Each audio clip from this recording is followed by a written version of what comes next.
Across the way and through the trees, if I lower a little, you can see Portillo's. Right here, we have the back of Men's Warehouse, and it's very easily marked, which I appreciate about this strip mall. You can also see that there's a garbage can there, and someone has put out a little crate that's sort of unique and unusual. I don't know what it is, but it's for them to sit on.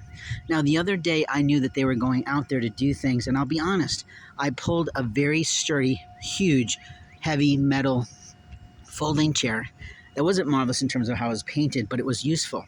And I set it against that wall right over there. My thought was that I would sneak in at night and drop it off for the girls and the big fellow who worked there so they'd have a sit-in place for them to have a smoking chair. And that's basically what they do out there. By the time I got back later in the afternoon, that piece of property that I laid as a personal possession of mine against that wall went missing, totally gone. I found that really offensive. As we move, we can see Joann Fabrics and Crafts. Now, the thing about them is that their women are crass. And I'm sad about that because I do shop there. I do buy my Faith Fob handles there.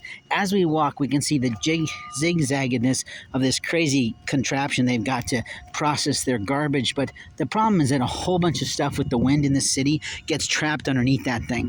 The other day it was a total mess. They brought in a shorter unit for whatever reason, and they took the larger unit away, thank God, because she plays in that incinerator all day. But what you could see and what I photographed, which I didn't post, was all the trash that had collected underneath there. And that's not great.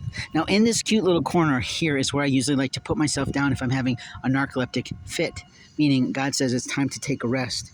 And I do that so that I'm completely out of the way of the trucks and this thoroughfare all the way through there. Now, down on the grass, you can see my birds are down there. And if I don't get up on time, they literally send their crew out and they come to find me. But that truck that you see planted in those bays there, overhead doors there, is a part of a different company. And then it curves around and goes out the other way. So trucks and cars all day long and people walk through this thoroughfare in the back to be out of the way of people, to not get run over in the front. And openly it goes down to the wood tall fence of the Menards, which of course is a lumber yard and other types of product space.